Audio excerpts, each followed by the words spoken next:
When King Prasutagus of the Iceni died in 60 CE, he left a will designed to protect his family. Half his kingdom to Emperor Nero, half to his two daughters. A compromise, he thought. A way to keep everyone safe. The Roman procurator burned the will before the funeral fires cooled. What happened next appears in the Annals of Tacitus, Book 14, Chapter 31. His father-in-law Gnaeus Julius Agricola was there, serving as a military tribune in Britain. An eyewitness. Not legend. Not propaganda. Documented history written by Romans themselves, preserved for 18 centuries. The historian's words are spare. Clinical. Ipsa Boudica verberibus ad fecta. Boudica herself subjected to the lash. Filii stupro violate. The daughters violated. 3 Latin words for the daughters. Stupro violate. Rape. But between those carefully chosen words lies a gap. A silence that speaks louder than any description Tacitus could have provided.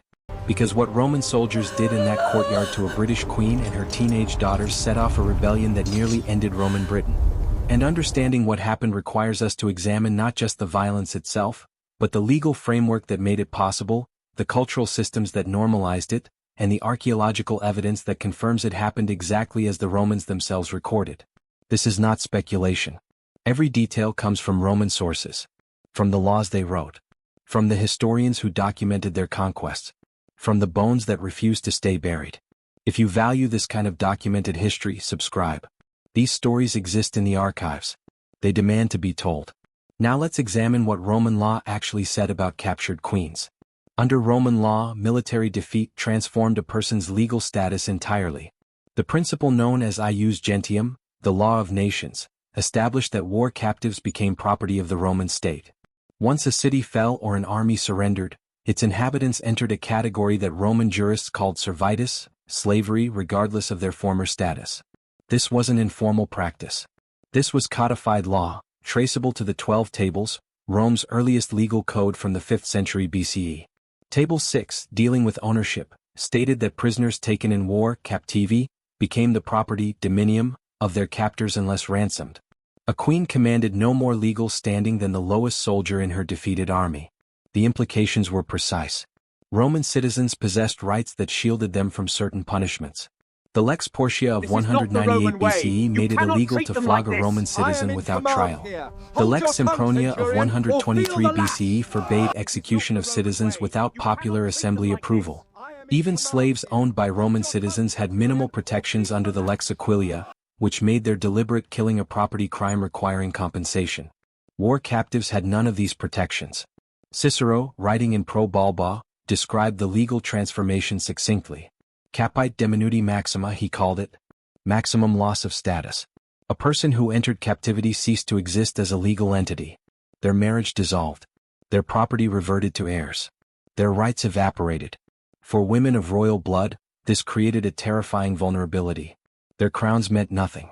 Their noble lineage offered no shield. Roman law made no exceptions for gender and none for nobility.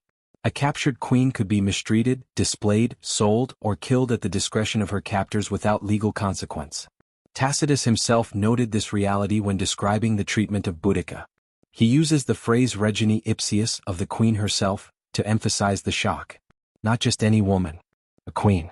An allied ruler whose husband had treaty status with Rome. Flogged like a common criminal. In Roman legal terms, the moment British resistance collapsed, Boudica lost every protection her status might have afforded. This legal framework wasn't unique to Britain. It operated consistently across the empire. When Carthage fell in 146 BCE, the wife of the commanding general was enslaved along with 50,000 other survivors. When Jerusalem was destroyed in 70 CE, the Jewish historian Josephus recorded that women of noble families were sold in slave markets alongside common prisoners. Roman law recognized no sanctuary for royal women once their kingdoms fell. The framework created the conditions. Now let's examine what happened when those conditions met Roman military culture.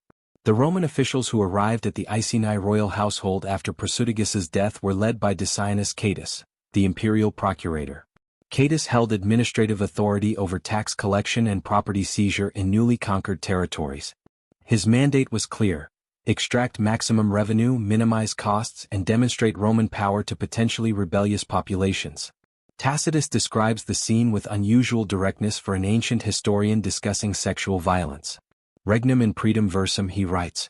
The kingdom turned to plunder. Domus in servitudem, the household into slavery. Ipsa Boudica verberibus et fecta, Boudica herself subjected to the lash. Filii stupro violatae, the daughters violated. The flogging took place in the courtyard. Public. Witnessed by the household and likely by representatives of the Iceni nobility.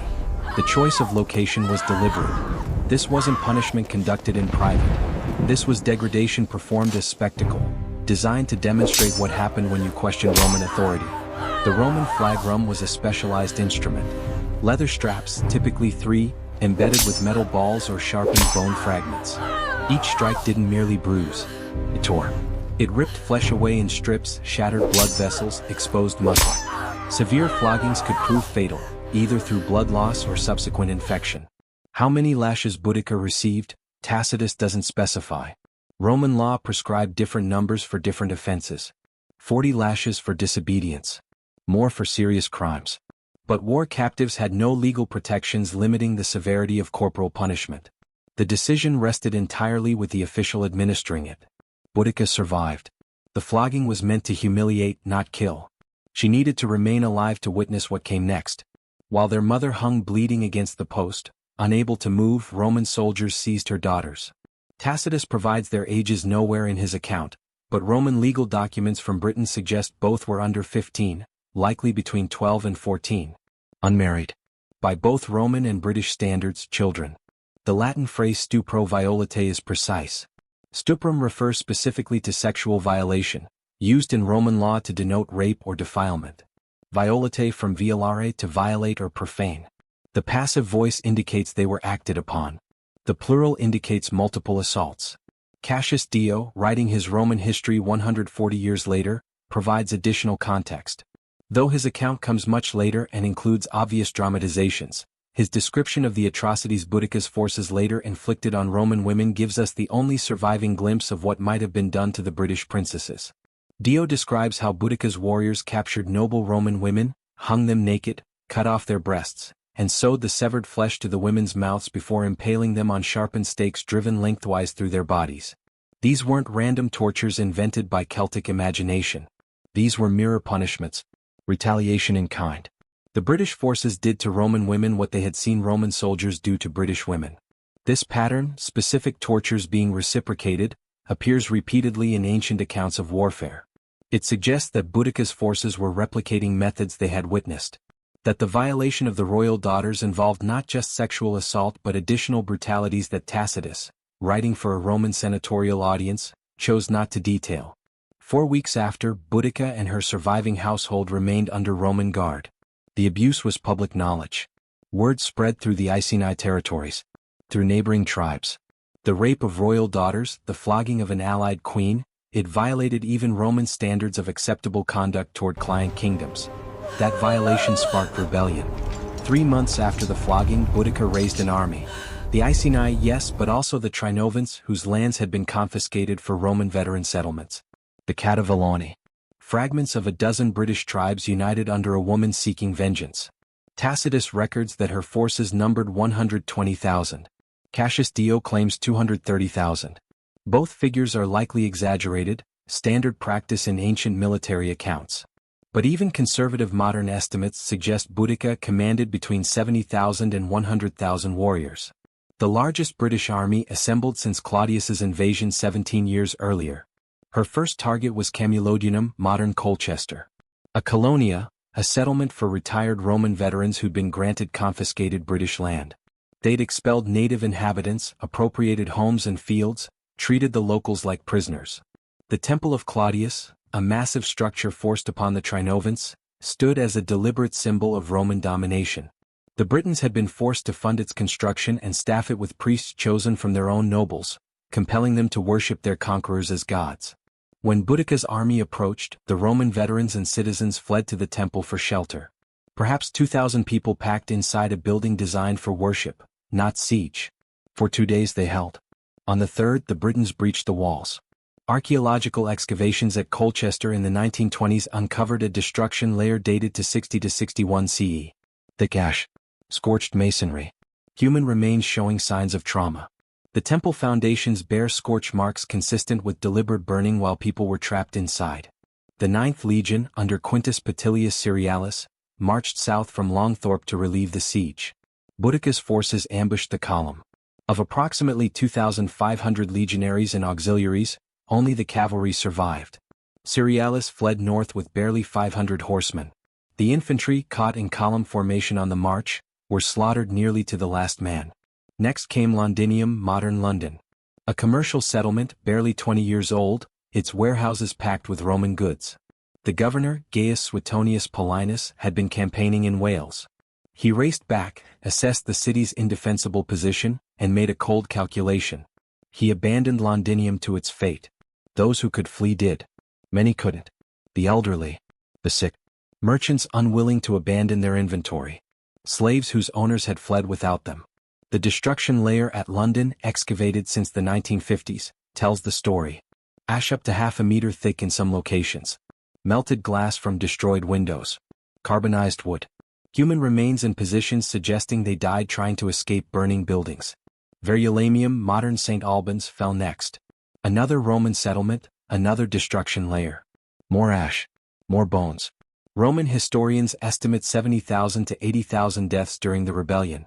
Modern archaeological work suggests that figure might not be exaggerated. The destruction layers at all three cities show evidence of systematic burning and killing on a massive scale. But it's the manner of those deaths that reveals British rage. Cassius Dio's description deserves examination despite its late date and obvious dramatization, because it provides the only surviving account of how Boudica's forces treated Roman women of status. According to Dio, Boudica's forces took no prisoners. Anyone captured was killed. But women of noble birth received special treatment. They were hung naked, their breasts cut off and sewn to their mouths to make them appear to be eating their own flesh, before being impaled on sharpened stakes that were driven through the length of their bodies. These were ritual sacrifices to Andraste, the British goddess of victory. Blood offerings performed as religious obligation. But they were also calculated brutalities. Specific tortures that mirrored what had been done to British women. The reciprocation wasn't coincidental. It was deliberate. Educational. Boudica's forces were demonstrating that they'd learned from Rome's example. The rebellion ended at an unidentified location historians call the Battle of Watling Street. Suetonius Paulinus had regrouped, gathering perhaps 10,000 legionaries and auxiliaries. He chose his ground carefully, a narrow pass with forest at his back, funneling the British forces into a killing ground where Roman discipline could overcome British numbers. Tacitus, drawing on eyewitness accounts, describes Boudica before the battle. She rode along the British lines in her chariot, her daughters beside her. Non ut tante nobilitatis feminam, she said. Not as a woman of great nobility. Said ut unam vulgo, but as one of the common people. Libertatem amissam, lost freedom. Corpus verbaribus contusum, body beaten with lashes. Contractitum filiarum pudicitium, the violated chastity of her daughters. The speech is likely Tacitus's invention, standard practice for ancient historians. But the themes he attributes to Boudica align with the documented causes of the rebellion. This wasn't a war for territorial conquest. This was vengeance for humiliation. Personal rage transformed into military uprising. The battle was slaughter. The Roman wedge formation drove into the British center. Javelins. Shield walls. Short swords designed for close-quarter stabbing. Organized, mechanical killing against warriors whose courage couldn't overcome tactical disadvantage and superior armor. When the British line broke, they fled toward their supply wagons positioned behind the battlefield. Their families had come to watch what they expected would be victory. Now those wagons trapped the retreat. Roman cavalry swept the flanks. Warriors trampled their own families trying to escape. Tacitus claims 80,000 British dead against 400 Roman casualties. The disparity seems impossible until you understand how ancient battles ended. Once a formation broke, once men turned and ran, the killing became one-sided. Fleeing warriors presenting their backs to cavalry. Exhausted fighters stumbling into swamps or ravines. The wounded left on the field to bleed out or be finished by Roman cleanup parties. Boudica poisoned herself shortly after the defeat according to Tacitus. She refused capture, refused to be paraded through Roman streets, refused to give Rome its final victory. Her daughters disappear from every account after the battle. Tacitus mentions them at the pre-battle speech. Then nothing, which means they probably died on that field, or were captured in the aftermath. And if Roman soldiers found them alive among the dead and dying, if they recognized them as the daughters who'd sparked this rebellion, well, we know what Roman soldiers did to captured royal women. The law gave them absolute authority. Military culture encouraged brutality as both punishment and deterrent. The silence in the historical record isn't absence of information. It's deliberate erasure. Some truths were too ugly to preserve. Some fates, even Roman historians chose not to document. 2 centuries later, another queen defied Rome. Her name was Zenobia, and unlike Boudica, she wasn't a barbarian resisting conquest. She was Rome's equal in culture, education, and sophistication. Zenobia was born around 240 CE in Palmyra, an ancient caravan city controlling trade routes between the Roman Empire and the kingdoms of the East. Her family held Roman citizenship. She spoke Greek, Aramaic, Latin, and Egyptian. She'd studied philosophy and history with some of the finest scholars of the age. In 267 CE, her husband Odenathus, the Roman-appointed ruler of Palmyra, was assassinated. Zenobia became regent for her young son Vabalithus and took control of Palmyra's military and political apparatus. Then she expanded. In 269 CE, her armies invaded Egypt. Within months, the wealthiest province in the empire was hers. She struck coins bearing her image. She redirected Egypt's grain shipments, the supply that fed Rome itself, to Palmyra instead. She turned north into Anatolia. Roman officials fled or switched sides. By 271 CE, Zenobia controlled territory from the Euphrates to the Mediterranean, from Egypt to the borders of the Balkans. She called herself Augusta. Empress. Not regent. Not queen of a client state. She claimed the purple, the imperial title that belonged in theory to Rome's emperor alone. For a brief period it looked sustainable. Rome was weak, tearing itself apart in civil wars. Emperors rose and fell in rapid succession. Central authority was fiction. Provincial governors realized they no longer needed Rome's permission to act. Then Aurelian seized power in 270 CE. A soldier emperor, capable and ruthless. Determined to restore Roman authority. He marched east with an army. The forces met near Antioch in 272 CE. Zenobia's cavalry tried mobility tactics against the heavier Roman legionaries, feinting, retreating, attempting to draw the Romans into ambushes. Aurelian had fought these tactics before. He waited. Let the Palmyrene cavalry exhaust themselves. Then, when they committed to a charge, he sprung his trap. The Romans won decisively. Zenobia fled to Palmyra with survivors. Aurelian laid siege. Cut off food and water. Waited. Inside Palmyra, Zenobia faced her choice. Surrender and trust Roman mercy, or flee east to Persia and try to raise another army. She chose flight. According to the Historia Augusta, she rode a female camel, the fastest of its breed, toward the Euphrates River. Roman cavalry caught her at the riverbank as she tried to cross into Persian territory. Palmyra surrendered within days. What happened next depends on which ancient source you trust, and that's where the story fragments. The Historia Augusta, written in the 4th century, claims Aurelian questioned Zenobia and that she tried to shift blame to her advisors, particularly to Longinus, the philosopher who'd served in her court. Longinus and other advisors were executed.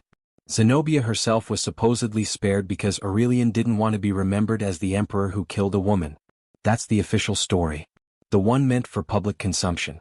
But the same source describes Zenobia's appearance in Aurelian's triumph in 274 CE. She was led through Rome's streets, adorned with jewels, and loaded with chains of gold so heavy that some of her guards had to hold them up for her. Let's examine what that actually meant. The Roman triumph was Rome's highest military honor, but calling it a celebration misses the point. It was state-sanctioned psychological warfare.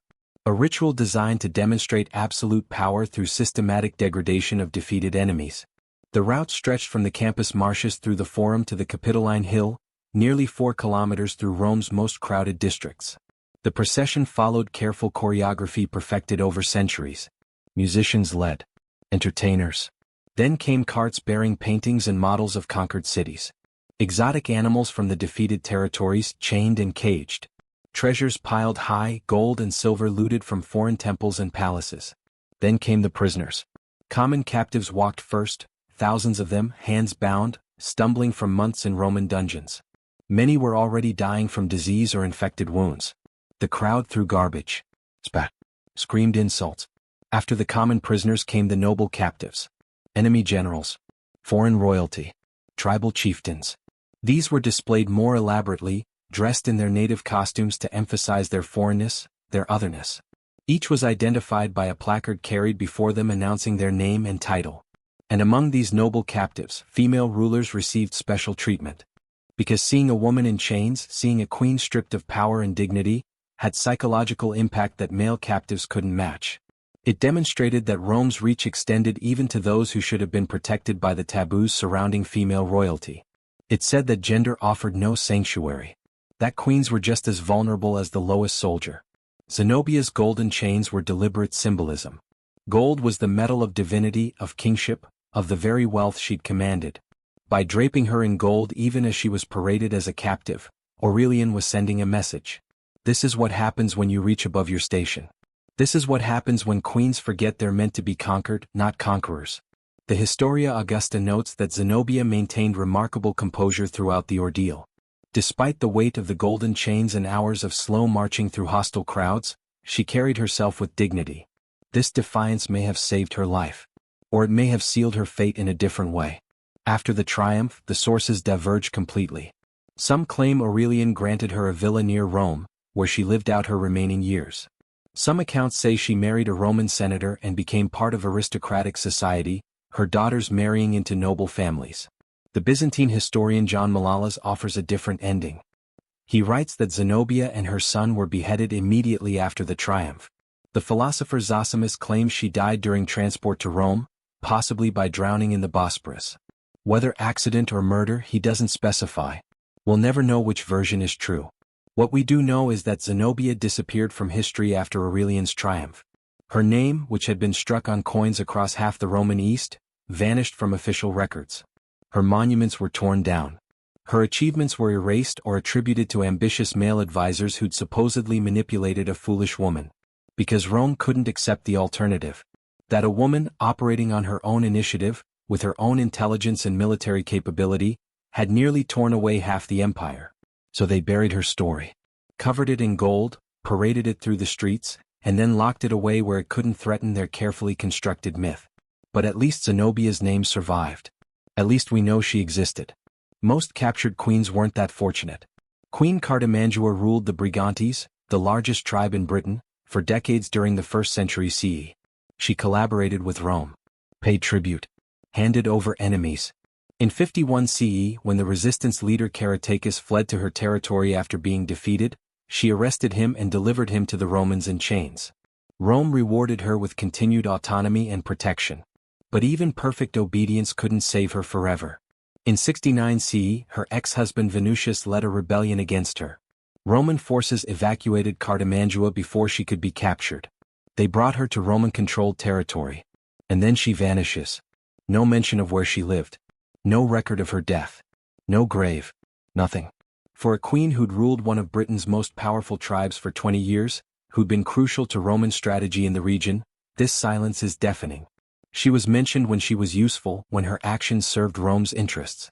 The moment she became a dependent, a refugee needing Roman protection, she ceased to matter in the historical record. Her erasure is violence in itself. The same pattern repeats across the empire. Queen Tuta of Illyria, who controlled the Adriatic coast and waged war against Rome in 229 BCE, was forced to surrender after Roman victories. She agreed to pay tribute, to limit her navy, to abandon most of her territory. Then she disappeared. No death date. No burial site. Just absence where a queen used to be. The unnamed sister of Decebalus, the Dacian king whose kingdom Rome conquered in 106 CE, was captured during Trajan's campaigns. Byzantine chronicles, preserving fragments of earlier histories, mention that when offered mercy in exchange for revealing hidden treasures, she spat in the emperor's face. She was sent to Rome for the triumph. But supposedly she obtained poison during the journey and killed herself rather than be paraded through the streets. Whether that story is true we can't know. It circulated widely enough in the ancient world that later historians recorded it. Real or not, it represents something important. The idea that captured queens could resist, that they could choose death over submission, that they could deny Rome its final victory. But for every queen whose name appears in the historical record, how many others were captured and erased so completely that we don't even know they existed? The archaeological evidence suggests hundreds, maybe thousands. In 2008, archaeologists excavating beneath a construction site in Rome discovered a mass grave containing 48 individuals. All women. All killed within a short period during the 2nd century CE. Forensic anthropologists examined the remains. Several women showed evidence of healed fractures from months or years before death. Malnutrition was evident in bone density. Dental wear patterns suggested coarse grain diets, the food of slaves or prisoners. But the trauma patterns visible on the skeletons told darker stories.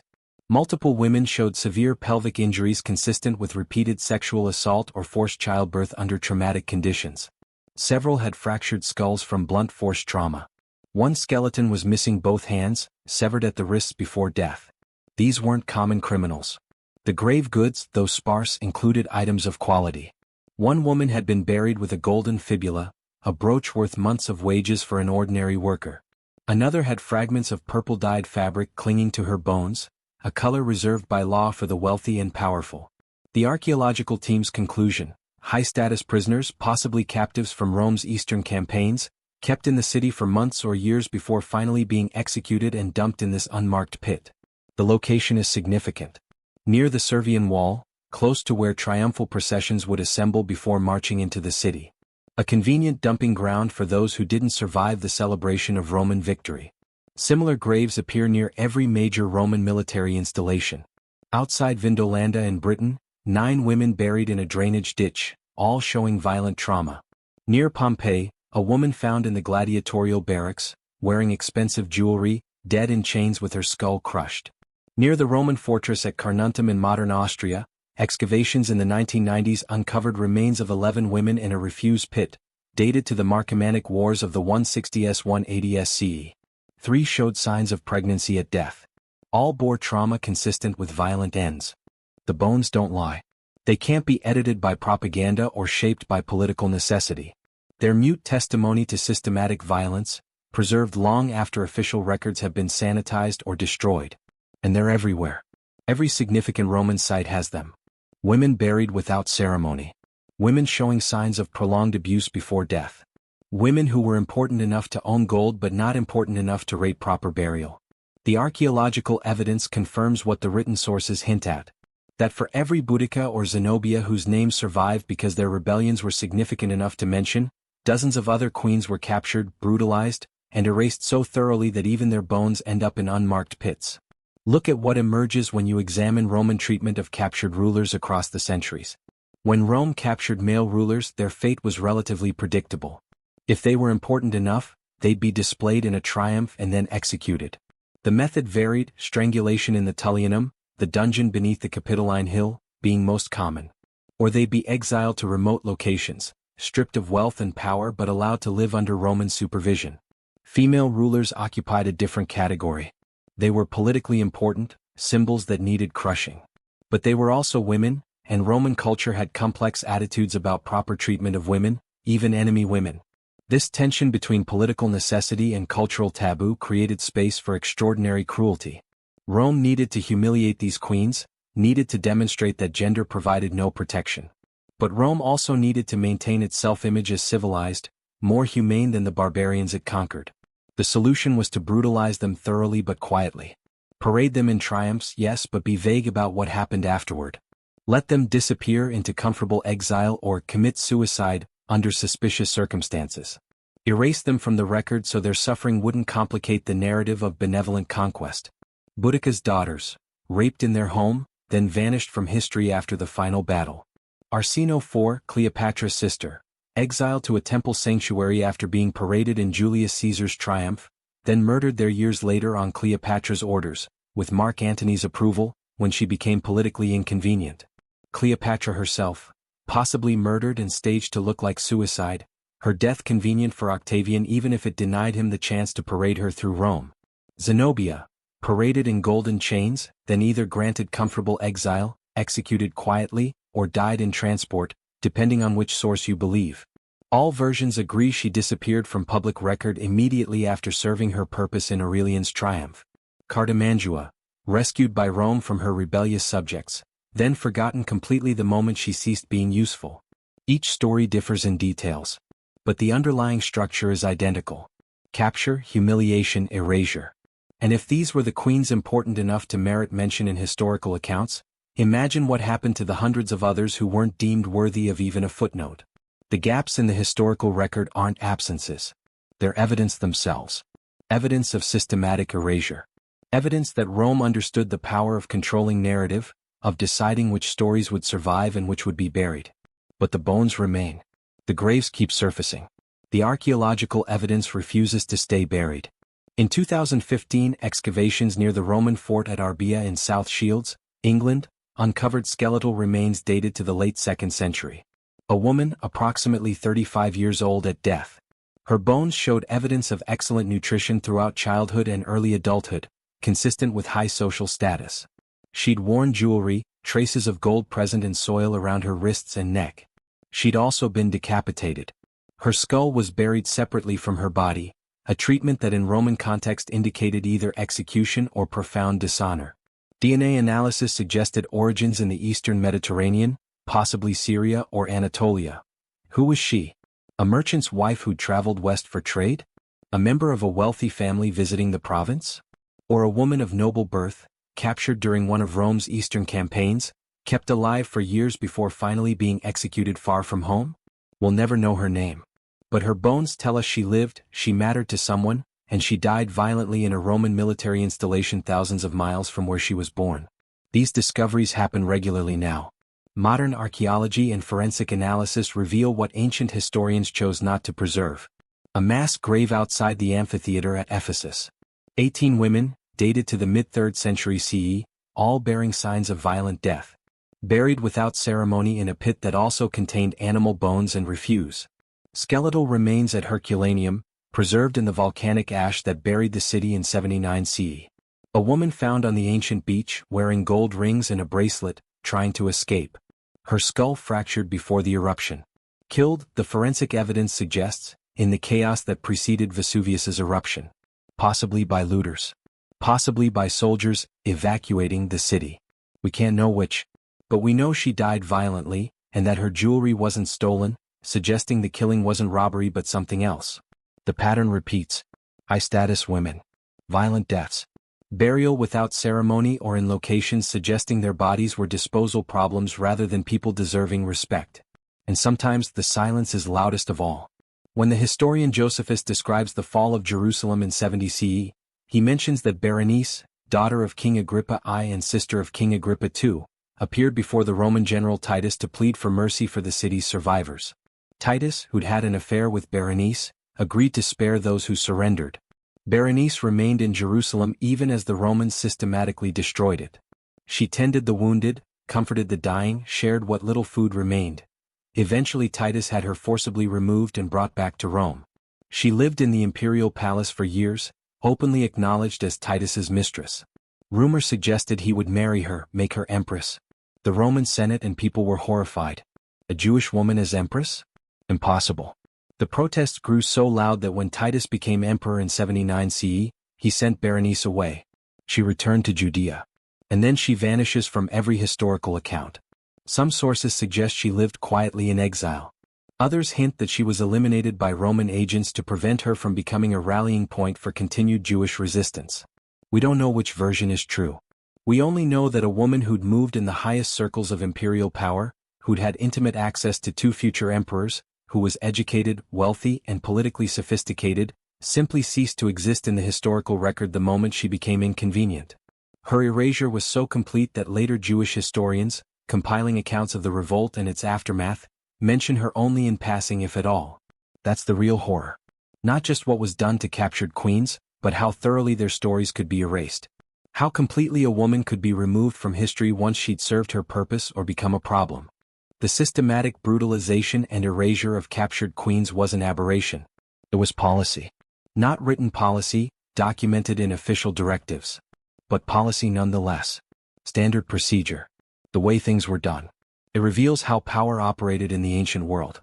Legal systems that protected citizens evaporated at the boundary of conquest. Dignity afforded to nobility dissolved in defeat. Gender offered no sanctuary whatsoever. The treatment of these women was designed to serve multiple purposes simultaneously. First, it demonstrated Roman power in the most visceral way possible. Not just military power, the ability to defeat armies and conquer territories, but absolute power. The power to strip away every protection, every dignity, every right that should theoretically shield royalty from abuse. Second, it served as deterrent.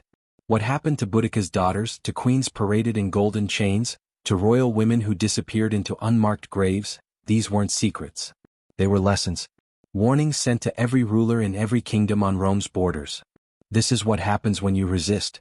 Not just to you but to your wives, your daughters, your sisters. To every woman in your household. Military defeat isn't the end. It's the beginning. Third, it satisfied Roman citizens' need to see their superiority confirmed. The crowds who lined the triumph routes weren't just celebrating military victory. They were witnessing their own elevation. Watching queens walk in chains reminded ordinary Romans that they, by virtue of citizenship, stood higher than the noblest foreigner. That Roman law protected them in ways it would never protect defeated enemies, regardless of gender or former status. The system was designed to be total, comprehensive, inescapable. And it worked. For centuries, Rome's enemies calculated the cost of resistance not just in terms of military defeat, but in terms of what would happen to their families, their households, their women of noble birth if they lost. That calculation shaped behavior, influenced decisions, kept potential rebels compliant. Some submitted without fighting, reasoning that cooperation offered better protection than resistance. Like Cartimandua, who handed over Rome's enemies and paid tribute faithfully for decades. She thought obedience would keep her safe. Instead, it kept her useful. The moment she needed Rome's protection rather than providing it, she vanished. Others, like Boudica, chose rebellion despite understanding the likely consequences.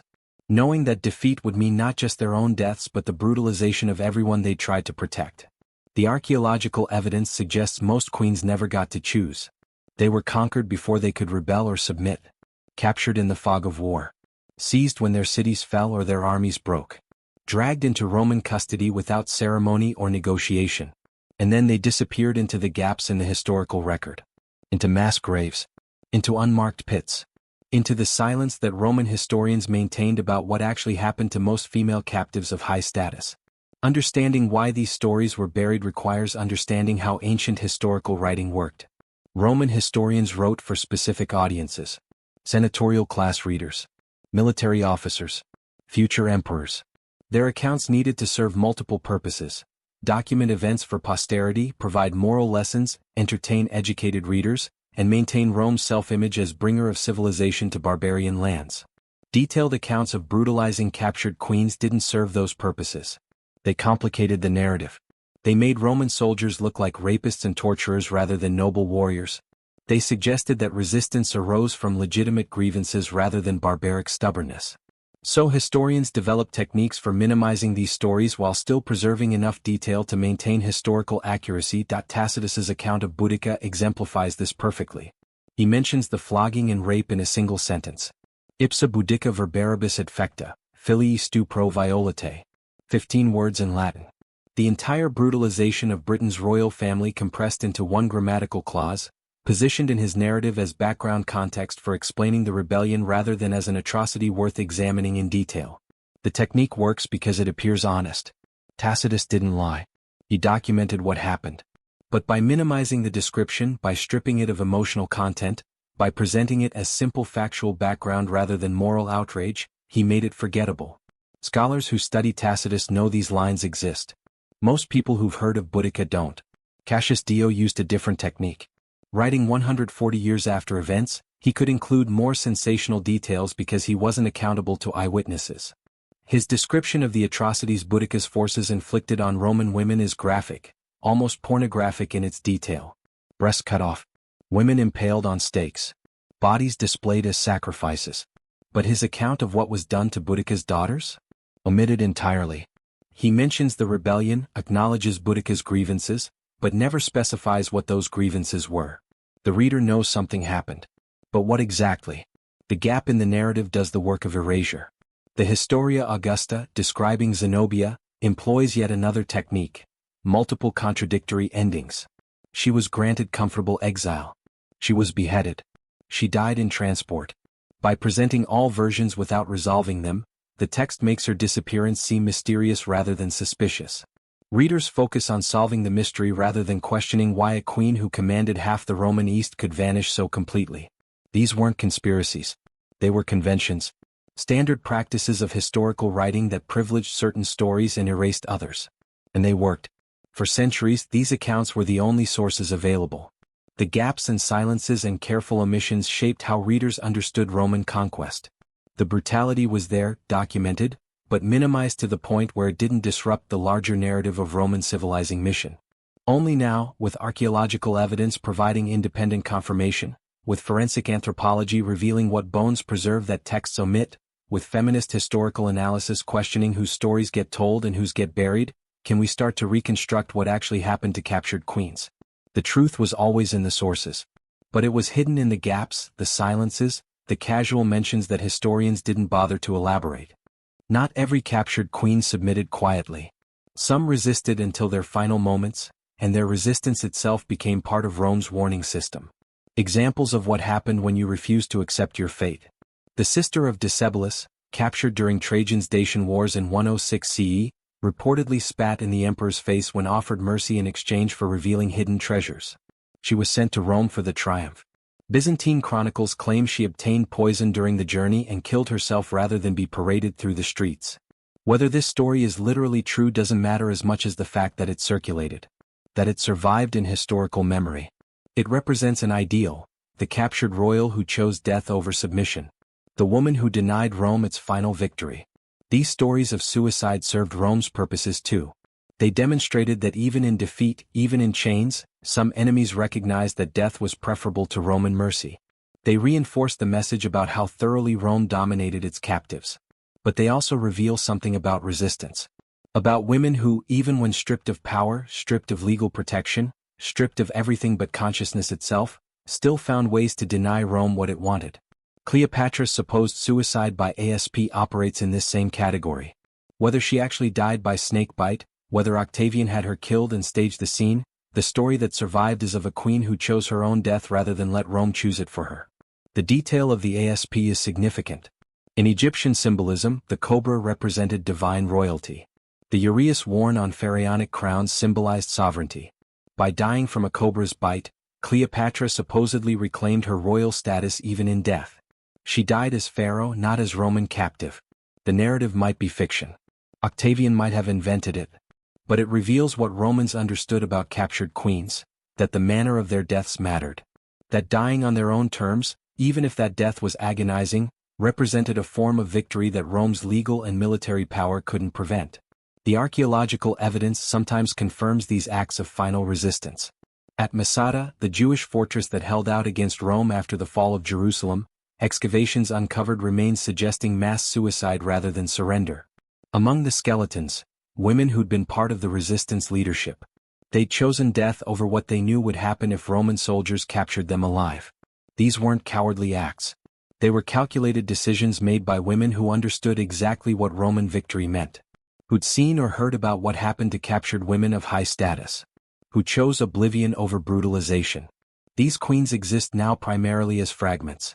Bones in mass graves. Gaps in historical narratives. Names mentioned once and then forgotten. Stories compressed into single sentences or omitted entirely. But those fragments matter. They matter because they reveal truth about power that the official histories tried to obscure. That conquest wasn't civilized. That military victory came with systematic brutalization. That Rome's greatness was built on violence against those it defeated, particularly against women who'd once held power. They matter because they force us to question historical narratives, to ask whose stories get told and whose get buried, to recognize that the gaps and silences in ancient texts aren't absences but evidence of deliberate erasure. They matter because the same patterns persist. The brutalization of women during war. The silencing of female voices in historical accounts. The treatment of defeated women as both spoils of victory and as symbols whose degradation demonstrates the victor's absolute power. Understanding what Rome did to captured queens helps us understand how empire operates, how conquest works, how power maintains itself through systematic violence and erasure. The bones that keep surfacing, the mass graves that archaeology reveals, the forensic evidence of trauma and violent death, these refuse to stay buried. They demand acknowledgement. They insist that we confront what was done and what was hidden. The queens Rome tried to erase are speaking again through the evidence that survives. Through Tacitus's sparse mentions that he thought would be forgettable but that preserve truth nonetheless. Through archaeological layers that document destruction and death. Through skeletal remains that carry stories written in trauma to bone. Their voices are faint, filtered through centuries, broken into fragments. But they're speaking. They're saying, this happened. This was done to us. We existed. We resisted. We mattered. The least we can do is listen. Is refuse to let the silence continue. Is tell their stories as completely as the fragmentary evidence allows. Not to glorify suffering. Not to wallow in violence. But to acknowledge truth. To recognize that the marble monuments and aqueducts and legal codes that Rome left behind coexisted with systematic brutality against those it conquered. That both things are true simultaneously. That you can build an empire that lasts centuries while brutalizing and erasing those who resist it. That legal sophistication and architectural genius and military discipline don't preclude, and sometimes enable, calculated cruelty. The captured queens force us to confront this complexity. To see Rome clearly, without the sanitizing filter of centuries of historical tradition that elevated its achievements while minimizing its violence. They deserve that much. To be seen. To be remembered. To have their fragmentary stories preserved and told rather than allowed to fade completely into the silence that Roman historians tried to maintain. The Mamertine prison, the Tullianum where captured rulers met their end, still exists in Rome. You can visit it. Descend the narrow stairs into the lower chamber where prisoners were lowered through the hole in the ceiling. Stand in the darkness where Vercingetorix, Jugurtha, and countless others drew their final breaths. The stone walls bear marks from centuries of prisoners. Scratches. Names. Prayers carved by people waiting to die. Tour guides mention the famous captives executed there. They talk about Vercingetorix, about the Gallic chieftain who unified the tribes against Caesar. They mention Jugurtha, the Numidian king who resisted Roman expansion. They describe the executions as though they were unfortunate but necessary conclusions to Rome's righteous conquests. They rarely mention the women. The captured queens whose fates were deemed too ugly to preserve in detail. Who disappeared into unmarked graves or were buried in locations suggesting their bodies were disposal problems rather than royalty deserving respect. But they were there too. In the triumphs that preceded those executions. In the crowds that jeered at captives paraded through the streets. In the systematic degradation that Rome employed to break resistance and demonstrate absolute power. Their absence from the tour guide's narrative is itself evidence of how thoroughly these stories were buried, of how completely historical tradition accepted the erasure. Standing in that prison now, knowing what we know from the archaeological evidence and the forensic analysis and the careful reading of gaps in ancient texts, you understand something about how empire worked. Not through military victories alone, though those mattered. Not through technological superiority or administrative efficiency, though Rome excelled at both. But through calculated brutality combined with systematic erasure. Through violence that broke bodies and silence that broke memory. The captured queens existed. They resisted. They suffered. They were erased. But the stones remember. The bones preserve. The gaps in the text speak louder than the words that were written. And now we remember too. We tell their fragmentary stories. We refuse the silence. Because the only thing worse than the brutality they endured would be forgetting they existed at all. That's what Rome wanted. Complete erasure. Total silence. We owe them the refusal of that silence. We owe them the truth told as fully as the evidence permits. We owe them memory.